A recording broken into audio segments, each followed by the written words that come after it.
here's how you create your base layers for your digital portrait. First thing that you need to do is open up a Google Drawing. So this is how you do that. You can see, and then you'll insert your image. Wherever you save that, please make sure that you're keeping track of that. You'll find your image and then you'll insert. I like to zoom out and then make sure that my photo fills up the entire space. When you're doing that, make sure that you're pressing and holding shift and only working with those corners so that your photo doesn't get stretched. If it gets stretched, it's not going to look like you. So keep that in mind as you're doing this. At this point, you're going to want to pause and complete that step. So your photo fills the checkered space. So then you're going to go to the drop down of the line and you're going to select Poly Tool. Now, it's very beneficial to actually zoom in on this part just because then you can actually see where those edges are.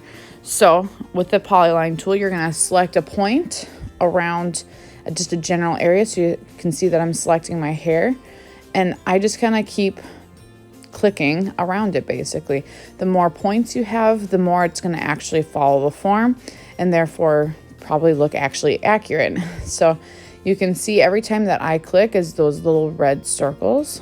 And so slowly it just click, click, click, and you're gonna follow that entire form all the way around, whether there's shadows or not, because you're just creating base layers at this point. This helps build up those layers later on because you're essentially creating yourself a background. So you'll just keep clicking around the entire form. Now, in order to complete the shape, you have to bring your line back to the original point. So you just keep clicking and then it automatically fills itself in. Now, another thing that you can do, which is not recommended, but if you accidentally double click or you click on the same point, it actually fills it in as well, and you do not want to do that. So you can see how I selected everything, moved it off to the side. I'm going to change that section's hair color, basically my hair color, to match my triadic color scheme. And then I move it all off to the side because all I want on my actual image is just my portrait. I don't want the actual photo.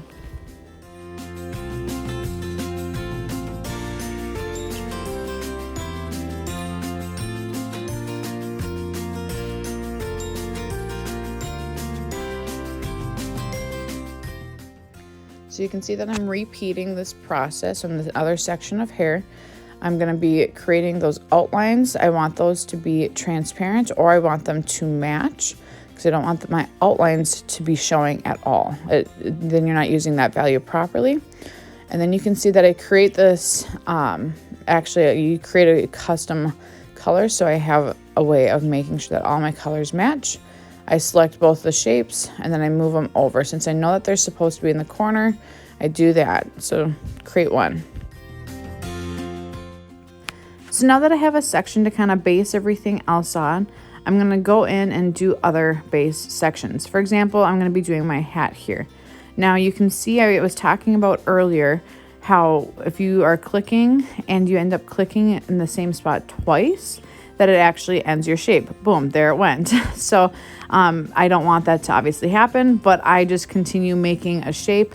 I'll finish that shape and then I'll go back in and I'll delete the old one. I just find that to be easier.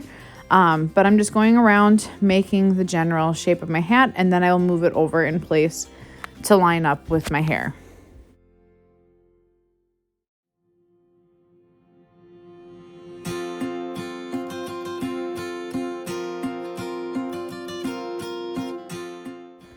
Now, a reminder that regardless of what color scheme that you choose, that you should be using different tints and shades of those colors. So for example, I've done yellow, but here with my hat, I'm going to find a richer yellow than my hair so it stands out. But then for that background area, I end up doing an even darker yellow. It's still yellow, so it still fits the color scheme without changing it, but it makes it still stand out without needing to use outlines. So make sure that we're doing that. Now this is where you'll see that those anchor points come into play. the most. So if you zoom in on your image and you need to get something in place, if you double click on that section, those little purple-y blue dots, those pop up, and you can adjust each of those, as you can see I'm doing here, to make sure that it fits the shape properly. Maybe it has a smoother edge or it fills in gaps. There's different ways of doing that, but you're going to be needing to do that quite a bit throughout your project to make sure that everything lines up and looks high quality.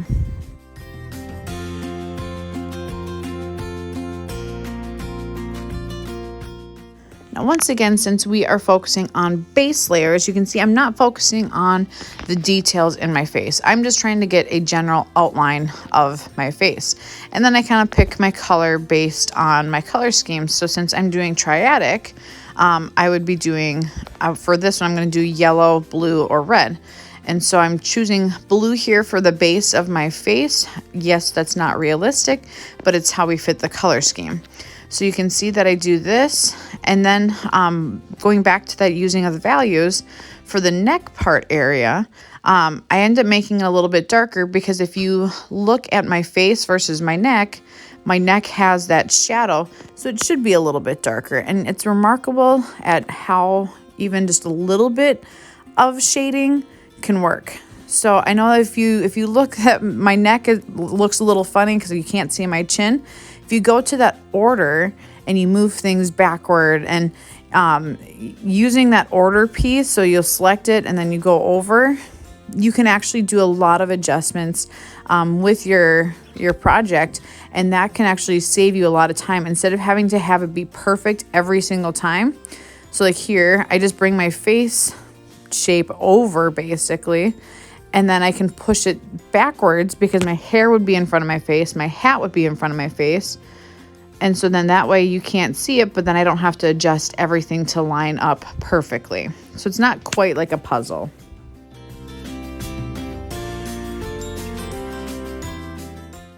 So now you need to create some sort of background. So easiest way I found to start is just taking the rectangle tool, covering the entire checkered area, find a color that matches your color scheme, but everything else can pop out against, and then you move it to the background.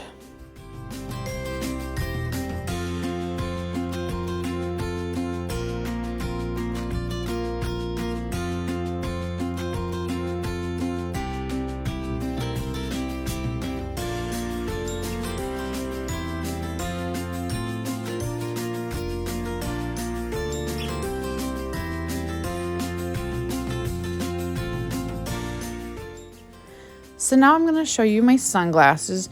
While the sunglasses are kind of more of a detail, I do want to still create a base layer for anything like that. If you're doing textures in your shirts, or maybe like, for example, later on your teeth, or if you are doing sunglasses or your eyes, you still want to create those base layers and kind of work your way forward. So you can see I focus on those darker areas there because, or along the top, because it's a different color, it's a different shade from the rest of the sunglasses. So, but since those top parts match, I'm going to go through and I outline those, and then I go through and I make them darker and continue on with the different layers. So you can kind of see, watch to see how I play around with the values and play around with the sizing and adjust the anchor points so that everything fits together, because while we want it to match up as much as possible, sometimes when we are tracing something like this, you do need to make some adjustments. So watch how I do that throughout here, and I'm consistently creating more custom colors to have something to look back on.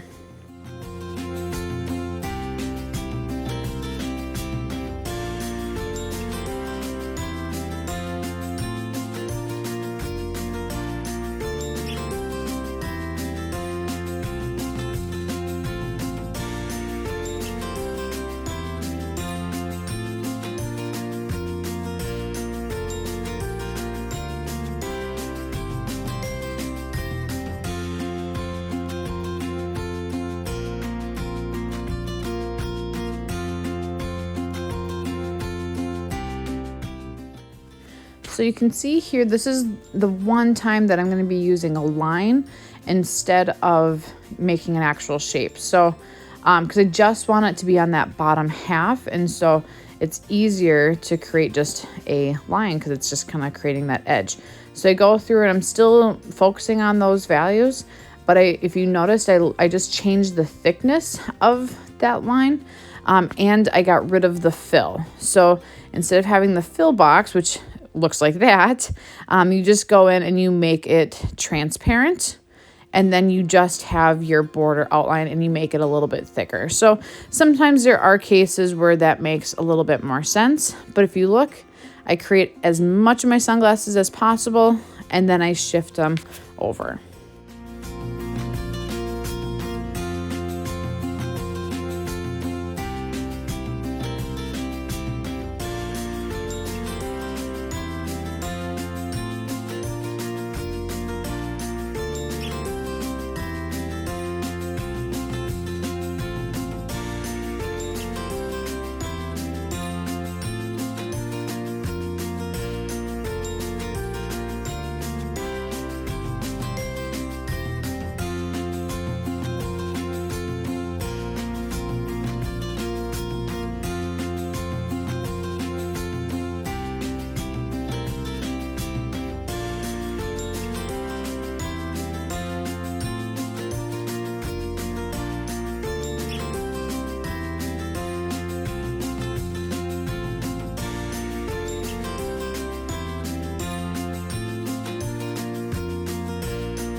The wonderful part with digital art is how easy it is to actually change your colors here.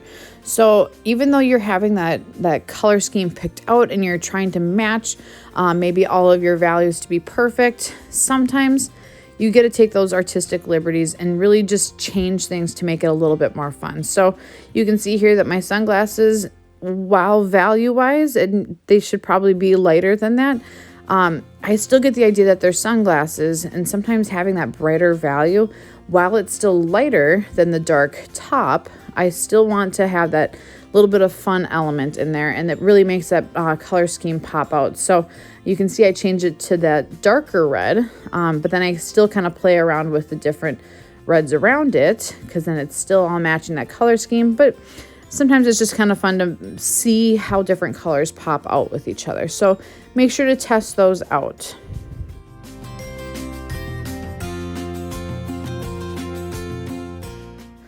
Now for my mouth, I always start with kind of just that general outline, and then I go through and I make all the other different shapes. So you'll see that I end up forgetting to actually show this in the demo video.